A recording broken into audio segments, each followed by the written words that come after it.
From Lagos, Nigeria, this is News Central. I'm Felicity Ezewike. The top stories tonight.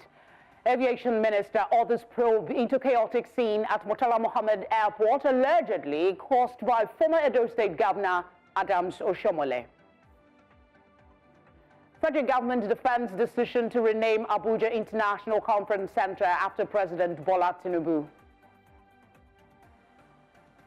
Powerful response. Iran launches ballistic missiles at Tel Aviv in response to Israel attacks on Tehran, sparking fresh tensions in the Middle East.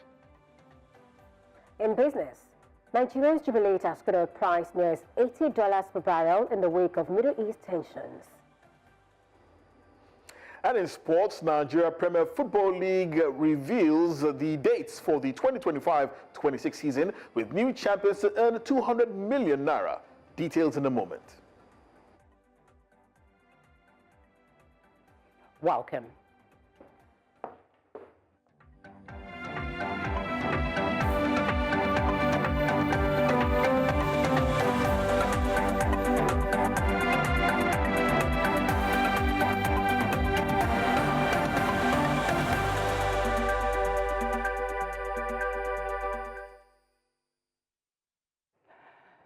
Glad you could join us. We begin tonight with the story that the Minister of Aviation and Aerospace Development, Festus Keyamo, has ordered aviation agencies to investigate the incident involving Air Peace and former Edo State Governor, Senator Adams Oshiomhole, at the Murtala Mohammed Airport domestic terminal on Wednesday.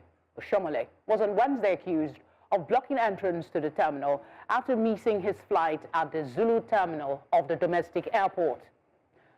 The APs accused Oshiomhole of preventing other passengers from boarding when he was told that the flight slated for 6:30 had departed, but Oshiomhole had denied the allegation, accusing Air Peace instead of extorting passengers by selling tickets to the highest bidder while preventing those who already bought tickets from flying. Now, as Nigeria marks 26 years anniversary of unbroken democracy, opinions have differed as to whether the nation is truly in a democratic dispensation or some other form of government. A former governor of Ekiti State, Kanye West, stated that Nigeria is practicing semi-democracy, and according to the former Minister of Solid Minerals, what happened to Nigeria in 1999 was simply the right to vote for its leaders, noting that true democracy is a journey and Nigeria is not there yet. Similarly, the Civil Society Legislative Advocacy Center, CISLAC, says Nigeria's democracy is sliding backwards with the collapse of accountable governance. The group's executive director, Anwar Rafsanjani, asserted that the democratic system in Nigeria is experiencing leadership failure, erosion of public trust, rise in corruption, impunity, compromised electoral processes, among others. Joining me to react to Mr. Kanye West, as well as his own stance on democracy, is the Executive Director at the Civil Society Legislative Advocacy Center, Anwar Rafsanjani. Thank you very much for giving us your time. You seem to hold not very similar view with the former governor of Ekiti State. He says we are a semi-democracy, not fully there yet, but we are on a journey. While you say Nigeria is sliding backwards democratically. Can you provide us some perspective as to why you are choosing this stance and if the former governor is maybe missing it? Thank you very much, and good evening, Nigerians. It's very clear that the aspiration that Nigerians are having with regard to, democratic dispensation in Nigeria is still yet to happen, because it's a process, and sadly, in this journey, while we're supposed to consolidate on the gains that we have had, we appear to be washing away those gains. And these gains include confidence in our electoral body. It includes confidence in the judicial system. It includes confidence and the ability of the government to ensure good governance and more transparency and accountability in the system. Now, when you are taking away this and coupled with the constant and persistent attack on the Nigerian people, killing and destroying their properties, certainly this is not what democracy stands for. This is not what democracy stands for, and therefore it is a great concern to see that civil space is under attack. Restriction of freedom of movement, freedom of expression is all under attack, and this is definitely not what democracy stands for. So therefore, these actions that we are seeing happening by politicians, virtually engaging in the high-profile looting and corruption, cannot be said to be democracy. It is an aberration of democracy to be looting, to be engaging in impunity, be engaging in a reckless and irresponsible governance. That is not what democracy is, and that's why we say that democracy is actually backsliding, because even from the little that we have gained. So are you speaking generally, perhaps from what has happened over the past 26 years, or you have some specifics for this current administration? So when you look at from 1999 to date, you could see that the political parties have degenerated more. The political parties are no longer on the basis of any ideology or any principle. It is just a platform for grabbing power, for personal aggrandizement and embezzlement, in public office. So that is what the political parties are. So therefore, you do not have internal democracy, you do not have ownership and participation by the members. And since we are running a multi-party democracy, we are not running independent candidature, definitely we should be concerned with the way our political parties are governed and are run. So okay, that's one. Number like two, yours, when you look at the expectation that Nigerians are having. Definitely, a lot of Nigerians will tell you they're not really there yet. You do seem to agree on a certain aspect with the former governor of Ekiti State. He talked about the fact that what we got in 1999 was the right to elect our leaders, but we are not actually fully democratic. While you, on the one hand, say we're going backward. I want us to see if we can go the progressive route in this conversation by asking you to talk to us about rectifying or improving our electoral process to help in the path for better democracy. So obviously, the electoral process, it needs to be improved in order to restore hope and confidence that Nigerians are having. Right now, many Nigerians, they don't want to even participate because already some people have decided to close that opportunity for Nigerians to fully participate in the electoral and democratic process. So therefore, there's need to have restoration of hope and confidence, and system must be put in place to guarantee that electoral process is going to be transparent and is going to really allow people to vote, and when they voted, they should be able to have the results that is real.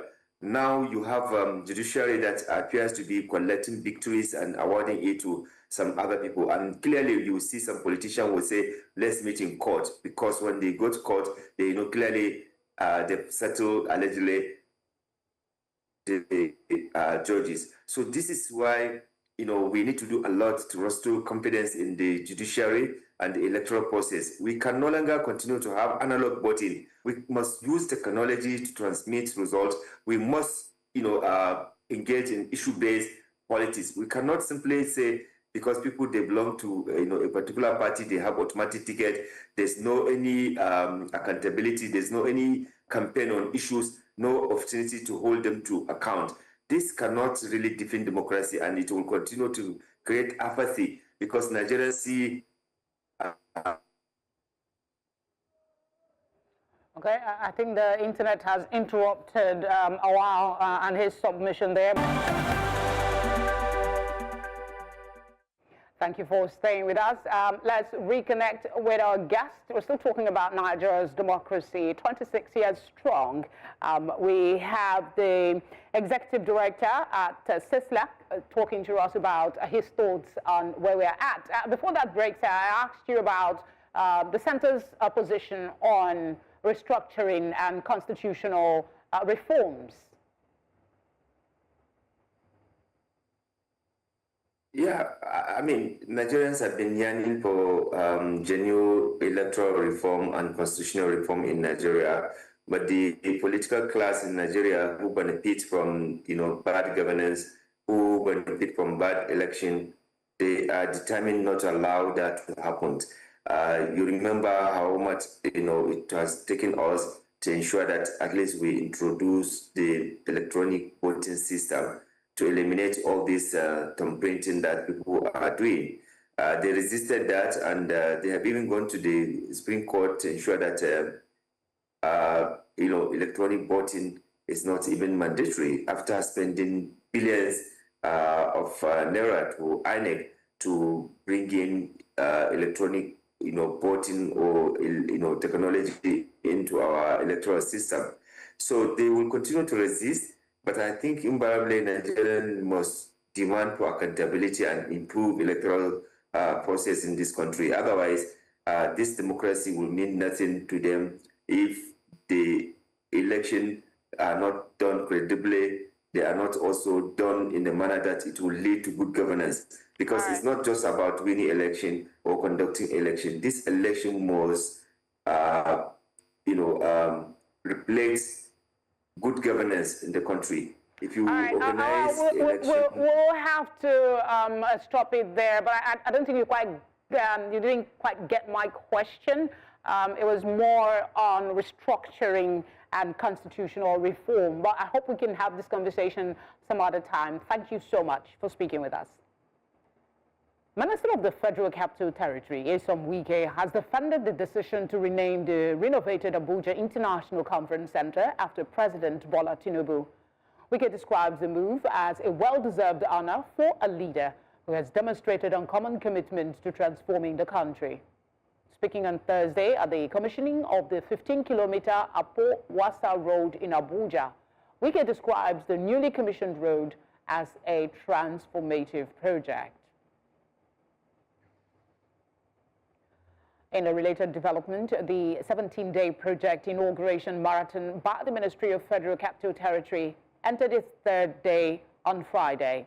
President Bola Tinubu was represented by President of the Senate, Godswill Akpabio, who formally unveils the newly constructed left-hand service carriageway of Outer Southern Expressway Stage 2 from Ring Road Junction to Wasa Junction. The carriageway is part of infrastructural projects undertaken by the Federal Ministry of the FCT under the leadership of Nyesom Wike. Scheduled to run between June 10 and July 3, the projects are lined up as part of the FCT Ministry's effort at commemorating the second anniversary of President Bola Tinubu's first four-year term. I am honored to declare the left-hand service carriageway of the Outer Southern Expressway OSEX Stage 2 officially commissioned in the name of Almighty Allah. God bless you all, and God bless the FCT administration, and God bless the Federal Republic of Nigeria. Thank you. See the mechanic area there. Those who know this old route will attest to the fact that it's been horrible. If you are going to Abu, you better we leave early. It's been so terrific that it slows down economic activities. But in order to decongest and open up, we told the contractor that, are you sure you can finish this road within so time? They said yes. As a policy that money will be made available. And to the glory of God, money was made available, and today you are here to commit.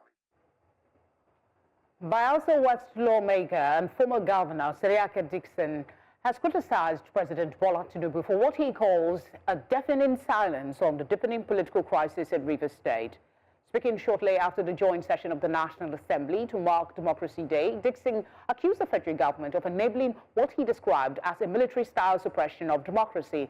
He also condemned the Senate leadership for shutting down his attempts to raise a constitutional point of order, arguing that the president's speech ignored growing threats to Nigeria's democratic institutions. Words don't show democratic commitment. What matters is actions, actions and actions. But you cannot be celebrating democracy. You cannot be flaunting yourself as a Democrat on the one hand, and on the other hand, be trampling democracy under your big presidential foot in Rivers State. The president missed a golden opportunity to raise and deepen democracy in Nigeria by restoring democratic and normal civil constitutional rule in Rivers State. Meanwhile, the Rivers State caucus in the National Assembly has warned Senator Dickson to steer clear of matters concerning the state and refrain from making comments that could incite violence among citizens. The caucus described his recent remarks, which portrayed the emergency rule in Rivers State as a return to military governance, as not only false, but capable of jeopardizing the fragile peace efforts currently underway. They say that the emergency rule was instituted through a constitutional process, citing Section 305 of the 1999 Constitution, which empowers the president to declare a state of emergency in situations that threaten national security and public order. It is on record that Senator Dickson, in one of his numerous visits to the suspended governor, promoted ethnic bigotry and biases that misled the governor and ultimately led to his suspension. Senator Dickson is at it again. Recall, too, that the retired Corporal Dickson, as a serving governor of Bayelsa State, desecrated the judiciary when he led thugs and armed men to disperse and disrupt proceedings of a federal high court. Consequently, the caucus cautions Senator Seriake Dickson, the Rivers State caucus, unequivocally and clearly sends a clear caution and warning to Senator Seriake Dickson to stay clear from inciting Rivers people into any form of violence or attempting to cause any breakdown of law and order in our state. He is from Bayelsa State. If he wants to cause problem or crisis anywhere, let him go back to his home. One chance, a street term for armed robbery within the confines of a public transport vehicle, has over the years wreaked havoc on residents in the heart of Nigeria's capital. The unsuspecting victims, mostly women, are picked up by what appears to be normal taxis or buses and even private vehicles, only to be violently robbed and in some cases maimed. My colleague Aishat Salihu has more on this.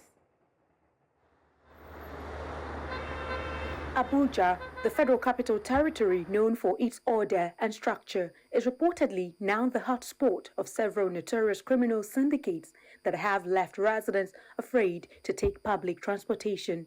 These criminals, called one-chance operators, pose as cab drivers, preying on unsuspecting passengers, often at night and in broad daylight, leaving their victims traumatized. Immediately I entered the car, they wind up and told me, "We are kidnappers." He was beating me just at the backside of my rib, like from my rib, from my neck parts all the way down to my waist. This victim, who simply wants to be identified as Nwamaka, is still visibly shaken and is yet to step out of her home since the incident. She is part of unavailable statistics of underreported cases. Grace Udo is also another victim who is still worried over the burden of repaying the huge sum of money borrowed from the bank loan application on her mobile device during the incident. She believes the very officers meant to protect residents may be colluding with the criminals. Your PIN. And when he said your PIN, I knew, hey, wahala, don't come. And he cleared all the money in the whole account. And this car was getting to checking points where there are police, because I was hearing the officer and they say, carry on. But when they get to checking point, one of them will come and say, go settle down, go settle down. Just be hearing them. We have a station here.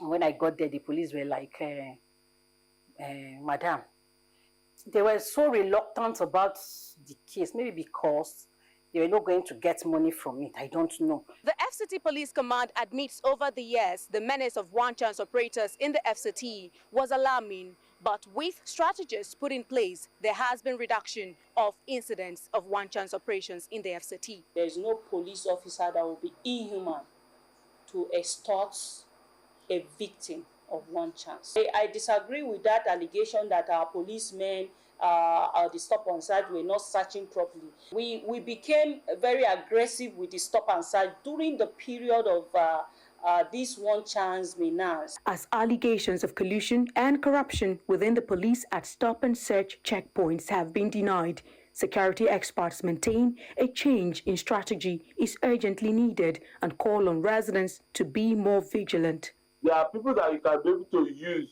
to capture and to handle or to monitor these criminal groups. For instance, if you are a bus stop, Berger is a major bus stop, the central bus stop in Abuja, and you have the National Union being mandated that if there's any issue of one chance within this environment, people will be held responsible. You realize that there will always be a check and balance. Register all the vehicles in the FCT. You must install monitors, that is to have cameras that will have an advanced knowledge and supervision and overview of the movement. The trauma does not end with the theft and abduction. Experts say many victims suffer lasting psychological damage. PSD, post-traumatic stress disorder, puts you on the edge. Put anxiety in you, put stress in you, and makes you feel uncomfortable each time you remember what has happened. While experts say that one-chance robbery may be on the increase, they add that many of the cases remain unreported. The FCT Police Command is, however, urging victims and the public to share information on suspected one-chance syndicate activities or police misconduct with the Police Complaints Response Unit to help tackle this crime.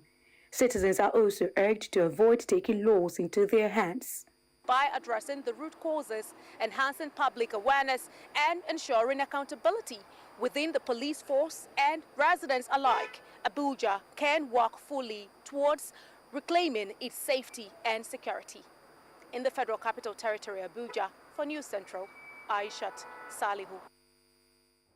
Many thanks, Aisha, for that report. Let's head on now to Edo State, where Governor Monday Okpeholo has launched a 1 billion naira interest-free loan scheme for traders and farmers, an initiative in line with President Tinubu's renewed hope agenda. The launch, held at the state capital, Benin City, aims to empower more than 5,000 small business owners with loans ranging from 200,000 to 500,000 naira each. Governor Okpeholo described this scheme as a fulfillment of his campaign promise and a move to ensure real support reaches grassroots beneficiaries. I can remember vividly when I was campaigning, I said I am going to provide this soft loan, interest-free loan. This is fulfillment of my promise that is starting today. I just want to make sure that this money will not go to the wrong hand. That is the essence of this gathering. We'll be giving to 5,000 beneficiaries in Edo State across the 3 senatorial districts. That's Edo South, Edo Central, and Edo North. Each beneficiary will get 200,000. And it will be paid over a period of 12 months. Meaning every month we pay about 60,600 without interest. With directive from His Excellency, he said we should deal with the market women, we should deal with the traders union and farmers association, the cattle rearers, the cattle rearers as well. Then we did our due diligence by going around the 3 senatorial districts in sourcing for beneficiaries. Still ahead tonight, it's double trouble as passenger boat carrying mourners to funerals sinks, killing at least 40. That's after the break. Do stay with us.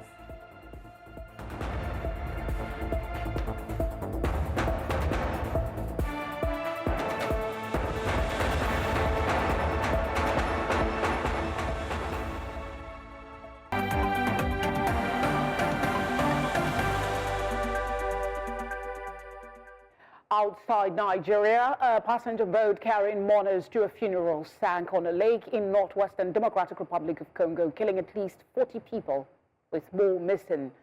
The accident, which happened on Wednesday on Lake Tumba in the northern Equator province, involved 3 large canoes that had been attached together. Provincial Interior Minister Crispin Molai confirmed that 40 bodies have so far been found, as well as dozens of survivors.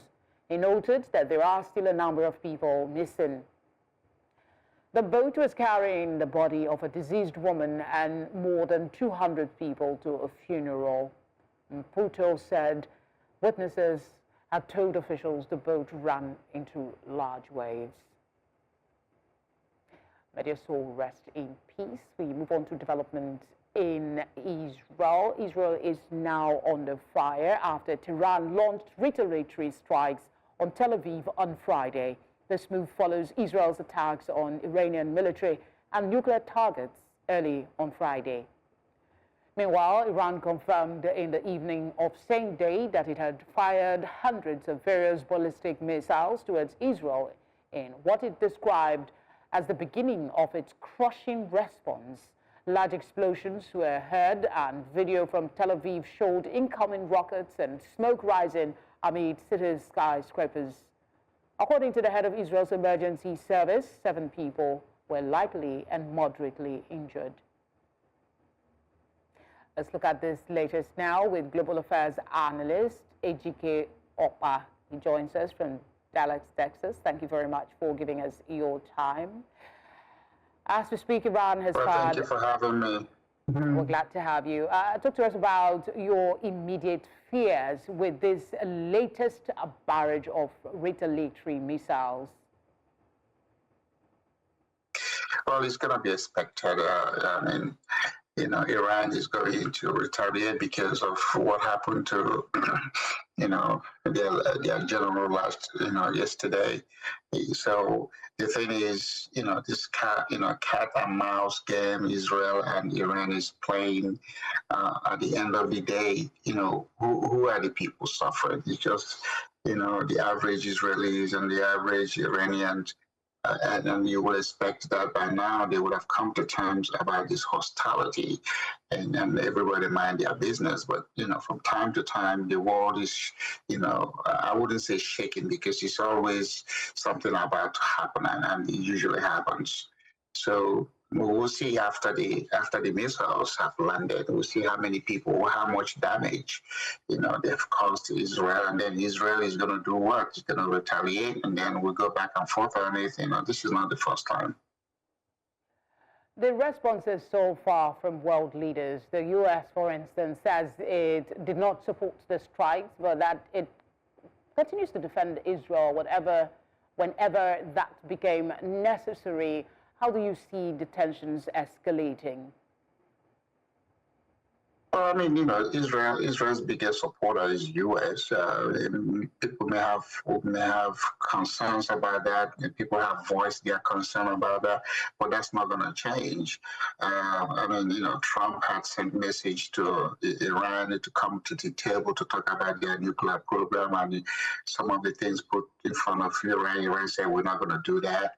And so, that discussion is in limbo, and now you have these two countries that they hate each other for whatever the reasons are. People can justify the reason for the hatred, but it doesn't augur well in 21st century that instead of peace and prosperity, we have these conflicts that are popping up all over the world. It's a distraction. It puts everybody on edge, and then You know, people just go about shaking their head. You know, what are we going to do differently? I don't think anybody has a magic wand, not America, not Trump. You know, even though he said he will get to it, but then you could see the riots going on in America. So, you know, Trump is not going to split himself into two. He's still going to confront what is, you know, happening in his own country and you know, try to deal with it before he pays attention to what is between Iran and Israel. The wider Middle East, what is the implications here? There has been, I mean, it's already unstable. With this escalation, what do you see happening? Well, this is the first day of Iran retaliating, so we'll see what happens tomorrow. We'll see what happens over the weekend. You know, of course, all the neighboring countries and all the countries that are in that region, everybody's now, you know, putting their own military resources on our backs, you know, in case this thing is a cross-border thing. Because sometimes, you know, it's not just between Israel and Iran. It might be some other people, you know, Yemen, you know, or Bahrain or Saudi or Jordan or, you know, Syria. You know, the Palestinians might not get encouraged and start to send their own, you know, salvo into Israel. So we don't know, but we're hoping that this is just some of those, you know, like I said earlier, cat and mouse game, and then they will, you know, kind of quieten it and then see how long that staying quiet is going to help them. But if it doesn't, you know, you can be assured it's going to be a regional conflict, because they're going to be sympathizers on both sides who are just going to join in, and then this gives them the reason to do what? To support Israel or to support Iran. Because, you know, we now have many rogue nations, and their concern is to see that this conflict don't end. Because, you know, in a conflict like this, people are making money. They don't care about the, you know, lives that have been destroyed. You know, the things that are going to be destroyed physically, they're going to be rebuilt. So, you know, they are waiting to see, hey, when do we get back into business to rebuild what we intentionally destroyed? Quite unfortunate. Let me just add this quickly before we let you go. The U.S. government believes the strike will force Iran to make definite commitment in pulling back its nuclear ambitions. Do you see Iran truly being brought to its knees? Well, I mean, Iran is a sovereign nation. They're gonna try to defend themselves. You know, no matter how wrong that decision is. You know, they're going to want to do something. And, you know, what that thing they're doing, you know, how does that resonate in the eye of the world?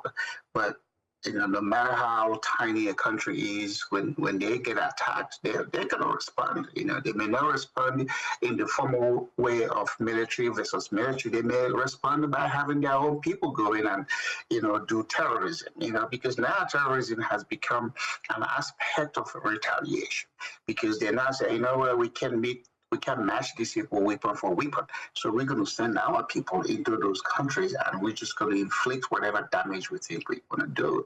So we don't know, but I'm hoping again that, you know, this weekend all these things will, you know, calm down a little bit, and maybe they start to have some talks.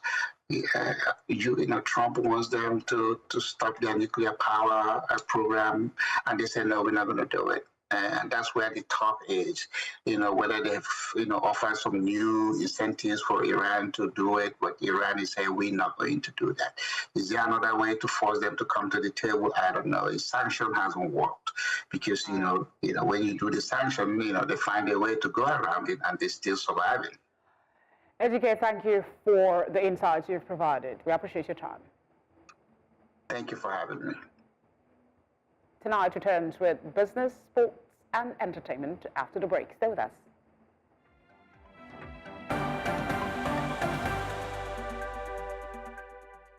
And you now over to Perpetua for some business update. Perpetua. Well, thank you. Nigerian crude nears $80 per barrel. What does it mean for the economy? Details after this timeout.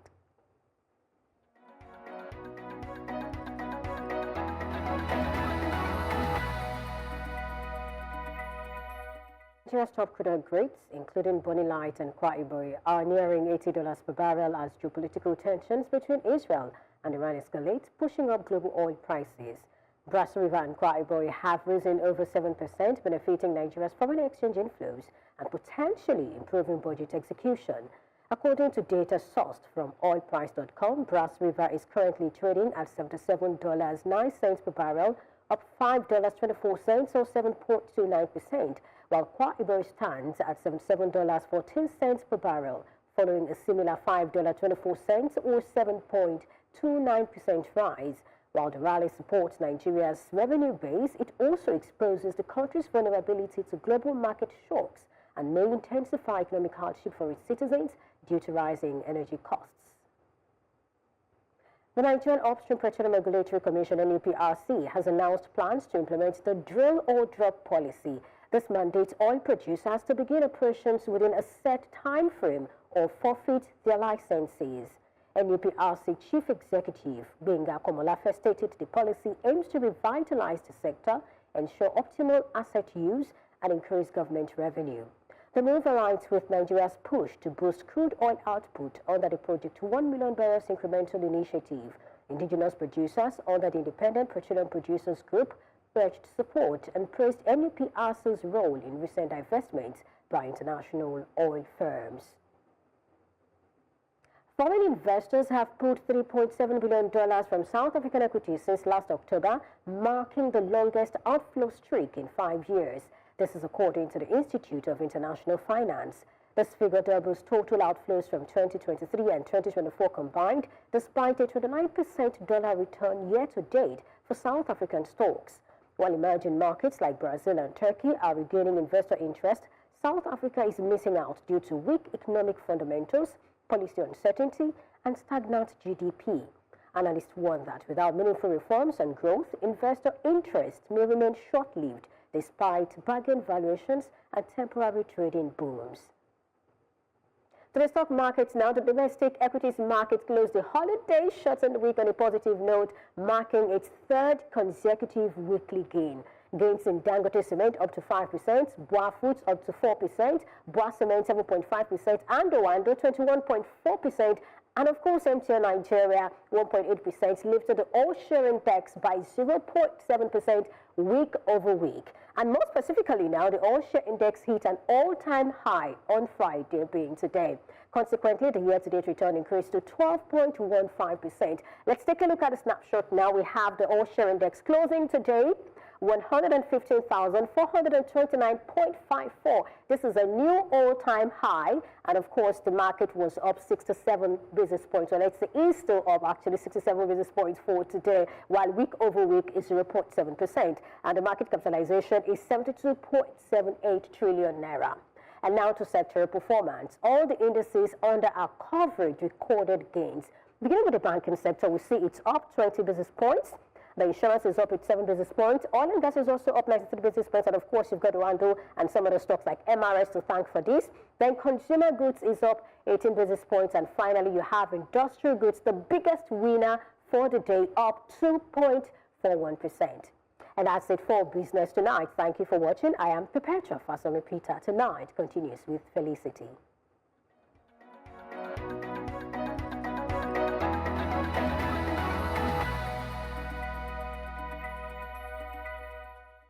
Sunday joins now for some sports updates. Nigeria Professional Football League, what's the new date? Yeah, we hear that the new season will start on the 22nd of August, and there is a definite end date next year, May. I'll tell you all that and much more after this break.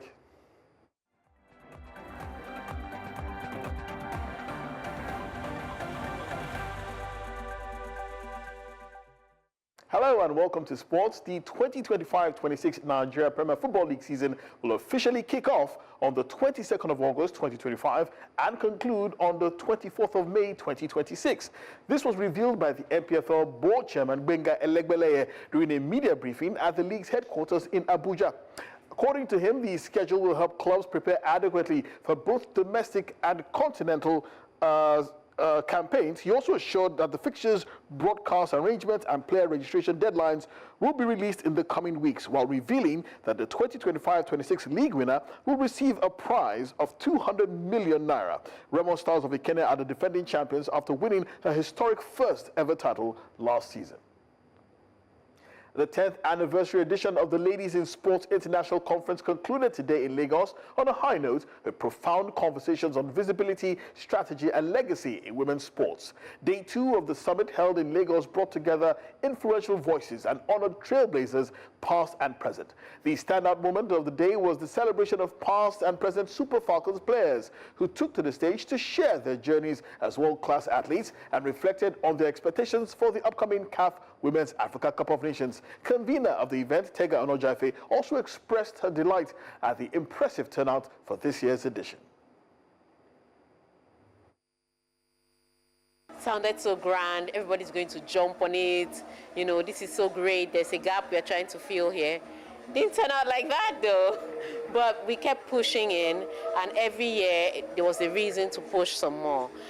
The gap is still there, but over the years it's just been such a struggle. However, the victory is in seeing athletes enjoy the platform, getting celebrated on the platform, being appreciated on the Congratulations to Tega Onojaife. And all eyes will be on Nigerian athletes at the 2025 NCAA Track and Field Championships in Eugene, Oregon at the Hayward Field. Ezekiel Nathaniel dominates the men's 400-meter hurdles with a national record of 47.89 seconds. He's the third fastest in the world this year. Samuel Ogazi returns to form in the 400 meters after injury, while Auburn's Konyisola Ajayi and Israel Okun headline the men's 100 meters. Tomorrow, some of Nigeria's finest female athletes will compete in the women's 100 meters, 200 meters, 400 meters, and high jump. Leading the charge is Temitope Adeshina, who made history as the first Nigerian to win an NCAA Division I high jump title. In the 100 meters, Tima God Bless is the fastest woman in college this year with a 10.91 second time in 100 meters. She's looking forward to bounce back after a false start cost her the indoor title. There's also Ella Onojuwewu, who pretty much shocked a stunning 50.31 seconds to win her 400 meter semi-final, marking the fastest time by a Nigerian woman in 25 years. And that's all we have on Sports Tonight. It's back to you.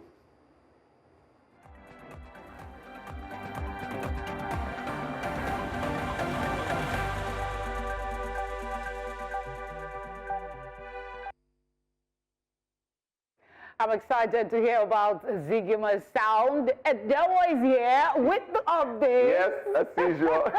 Because it's not, like you said, Zigima sound. Zigima. It's high life vibe. I'm already dancing, Don't worry. I'll give you all your update shortly. Let's continue this excitement.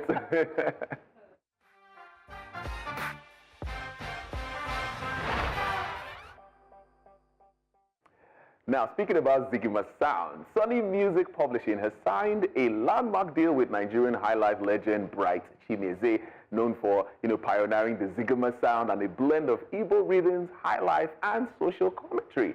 The agreement involves global distribution and preservation of Chimezie's extensive catalog, amplifying the cultural impact of highlife music. Sony's Nigeria MD Godwin Tom emphasized celebrating Chimezie's contributions, while Chimezie himself expressed excitement about preserving African heritage and sharing his music globally. Yes, so Felicity, I see you're vibing already. I love the kill. I love the kill. Oh,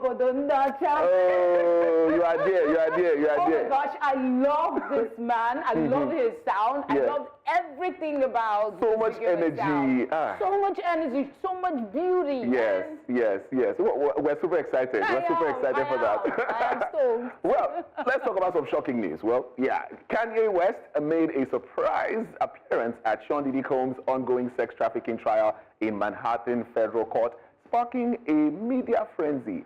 Arriving in an all-white attire, Ye spent over 30 minutes in a private overflow room watching the proceedings via a closed-circuit TV, but did not enter the main courtroom.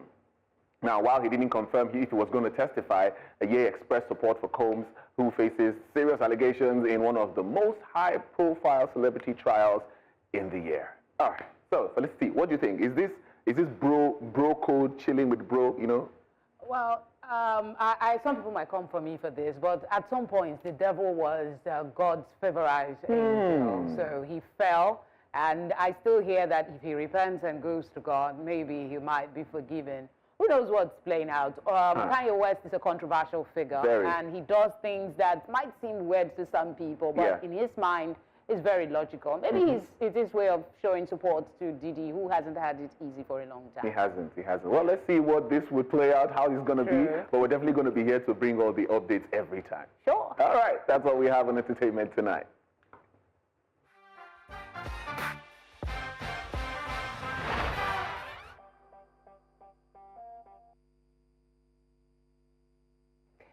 And that's our news tonight. But before we go, a quick reminder of our top stories. Aviation Minister orders probe into a chaotic scene at Murtala Mohammed Airport, allegedly caused by former Edo State Governor Adams Oshomole. Federal government has defended its decision to rename Abuja International Conference Center after President Bola Tinubu. And we also brought you the news off our shores that Iran has launched ballistic missiles at Tel Aviv in response to Israeli attacks on Tehran, sparking fresh tensions in the Middle East. Would love to hear from you. Please send your eyewitness reports to the number showing now on your screen. You can do that as well by following us on all social media platforms and sending us a DM at News Central TV. You can watch News Central live on DSTV channel 422, GoTV channel 23, Star Times channel 274, Avo TV, and on YouTube. Thank you very much for giving us your time. Have a good night.